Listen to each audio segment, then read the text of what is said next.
Hello everyone, welcome to GNU According to CD, that is Government of National Unity. For the last time, we are going to Kenya. Yes, we are going to be talking about Irene, former Miss Universe Kenya, who resigned because of some unscrupulous people who were supposed to have guided her, supported her, loved their own country, so that when Irene takes to the stage, she represents her country with beauty, poise, and patriotism. The organizers of Miss Universe Kenya, all of them, all of them, ought to be fired. Y'all are incompetent. These rumors as well that are doing the round, I think I believe them because of the way they are treating Irene. Turns out some executives are not happy that it was Irene who won Miss Universe Kenya, but they wanted her runner-up. You know why? I was looking at the run-up. Remember I told you guys that I did watch Miss Kenya or Miss Universe Kenya. And I was like, oh, nice. They even had at the time the reigning queen, Miss Universe 2023. And she's the one who actually crowned Irene on that prestigious night. Again, I must say, the Kenyan Miss Kenya, the organization, not the organization, the production, it was cute. It was cute. I like that the stage was nice, wide open. It had this aqua look to it. Not much, because I want staircases, guys. When we are going to do things like this, staircases are very important, especially if you are going to Miss Universe, where a flight of stairs is the thing. Look at Miss South Africa. The Miss South Africa production. Did you not see staircases? That's because in Miss Universe, you get judged by those things. They got points. So on the production side, great. I like that it did not look like some high school beauty pageant setting. But it's the presenters. Y'all need to get rid of those presenters. They were horrible. And also timekeeping. Miss Kenya, for example, shouldn't last any more than 2 hours. What are you doing with the extra hour? It makes no sense. Things need to go on a beat so that you are done in time. Now, there were judges. Okay, let's put it this way, guys. In a beauty pageant, there are specific things that each beauty pageant or competition looks for in the winner. It differs year to year. It's not the same. It's not always about world peace. Some days it's going to be about climate change. Some days it's going to be about dark, short, and ill or illiterate young women out there. Sometimes it's going to be about health, type of situation. Now, like I was saying, I'm hearing rumors that Irene was not the favorite to win Miss Universe Kenya, which kind of makes you now start thinking. We must not fool ourselves. Some African countries thrive on corruption. Some girl somewhere with a rich parent or uncle or friend or a sugar daddy who's going to go to one of the judges or all of the judges and say, make a win. Here is however much. And then the girl does mess up on the stage and she takes the crown, and you ask yourself, how did that happen again? And the scores make no sense. And I do not believe that Irene is or was one of those. But the runner-up, I don't think the runner-up paid anybody. But it is the skin tone, colorism, that is playing itself out. Whoever those officials at Miss Universe Kenya They don't like Irene because of her dark skin. Secondly, she's not the tallest as well. And then you look at a runner-up, lighting skin and complexion, straight haired, almost in South Africa we call them colored people type of look. She almost looked Ethiopian type of situation, taller, skinnier, and that is what they preferred. And yet they had a guest judge amongst them. And of course, what are you saying about the light-skinned, tall girl that is messing up on stage, while the short, dark-skinned girl is impressing the judges? What must have happened in your corrupt mind? I want to know. What must have happened? I know in some countries, you know which ones those are. They use money to win beauty pageants. They use their sugar daddies, they use their boyfriends, they use politicians that they are connected with just to win the title. And that is why they come back home unplaced. And then when they place one day, ooh, it's a hullabaloo. The internet is on fire.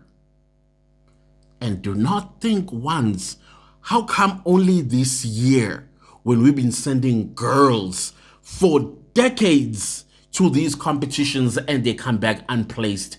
Why?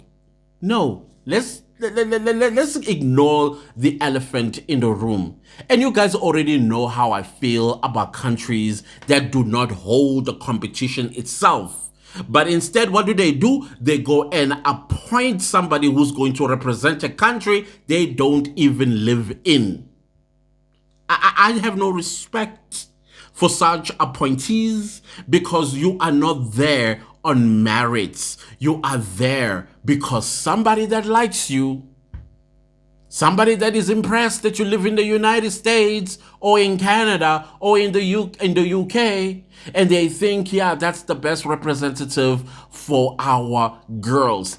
And yet inside the country, there are even far beautiful, intelligent girls that were not given the opportunity to walk the stage and demonstrate themselves that I am the right candidate for this competition to win it on a global stage.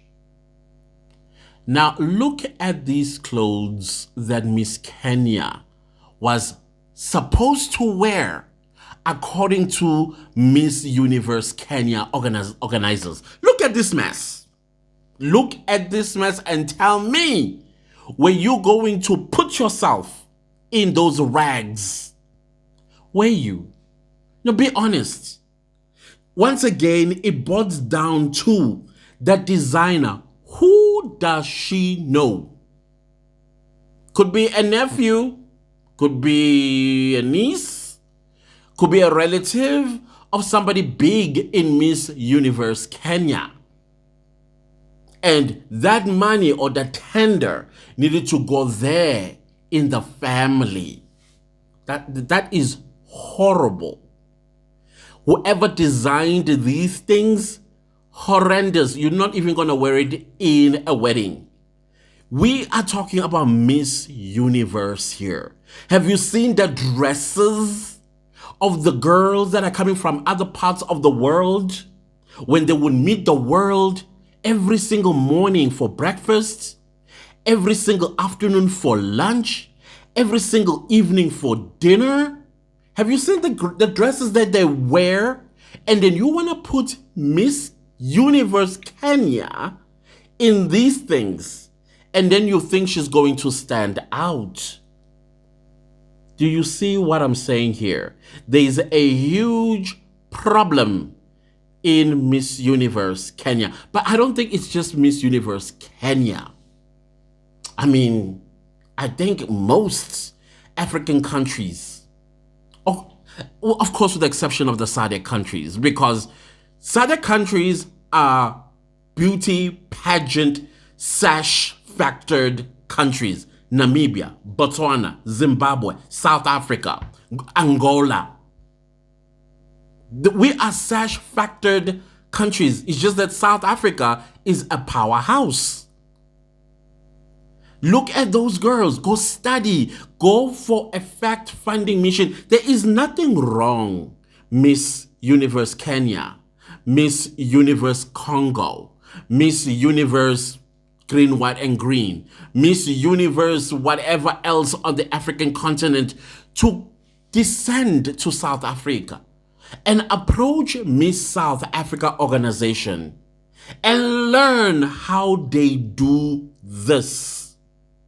You'll be shocked how simple, yet the complications of getting things done, how they are done. How to make sure that your girl, the moment she is crowned as Miss whatever country, her work begins that very evening. She does not go to her bed and sleep. She doesn't sleep. The only time she puts her head on a pillow is when she returns from Miss Universe, either placed or even unplaced, or have worn the crown. That's when she says, listen, my body for the past 3 months, 4 months, 5 months, or however long has been taking a beating. Can I just sleep just for 6 hours? That's it. But y'all are complacent. Miss Universe Kenya, her passport was taken the moment she won. But when did they apply for her visa? And that is why she was late. Not a good look. She missed a lot of points. How on earth did you expect her to place in the top 30 when she missed so many points while she was absent, being late? Oh, which now we know it was not a fault of her own. Come on, guys, do better. Do better. Come to South Africa, learn. Learn how South Africa does it. Learn how South Africa, just be humble. I mean, South Africa produced a first runner-up of Miss Universe. That's South Africa. First runner-up Miss Universe was trained by South Africa. That is why her country broke the record for the first time, and I doubt they will ever place again.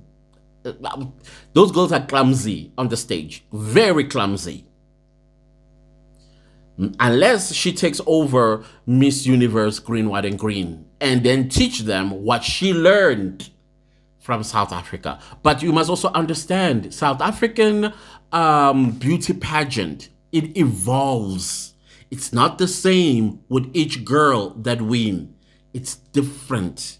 People have different visions, and they want to demonstrate those visions on stage when their candidate struts across towards the judges and say to them, I am your next Miss Universe.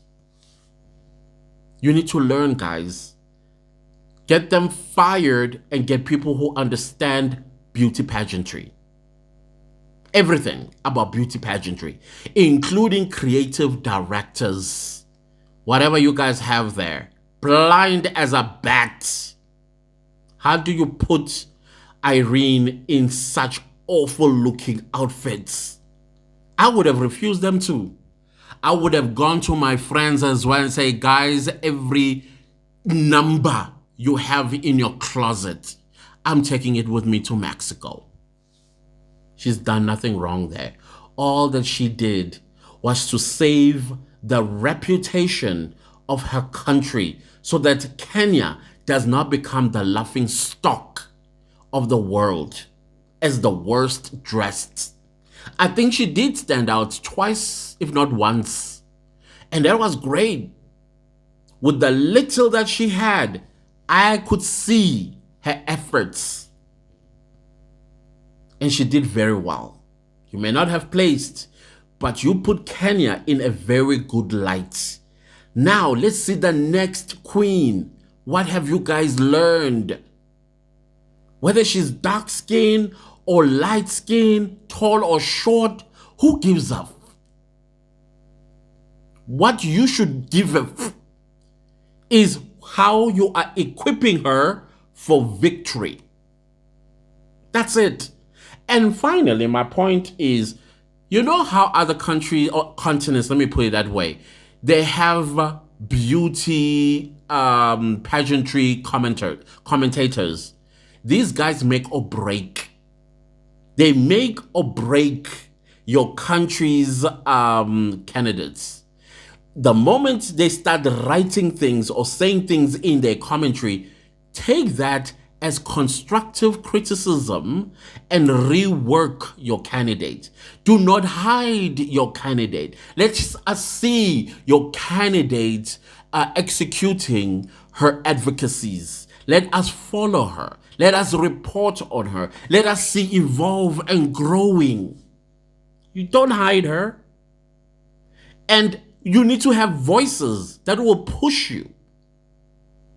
But no, this is Africa after all.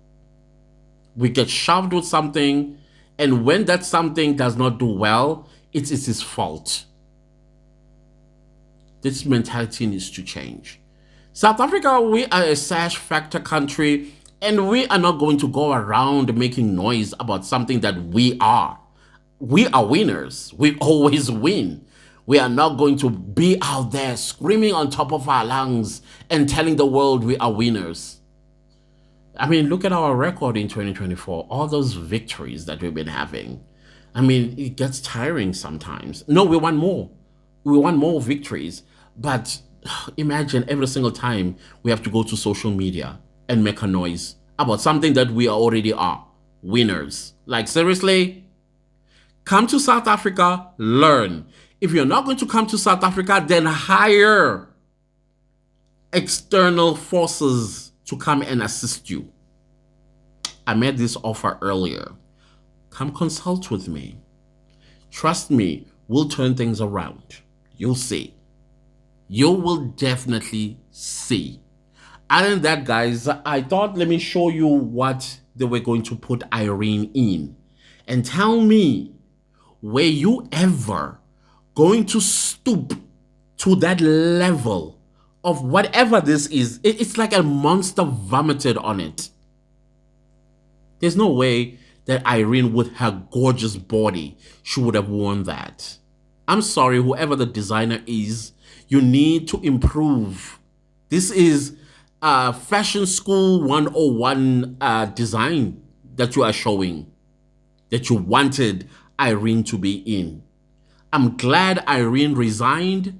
Good luck to her. And I'm sure the world has noticed you, girl. You've been noticed.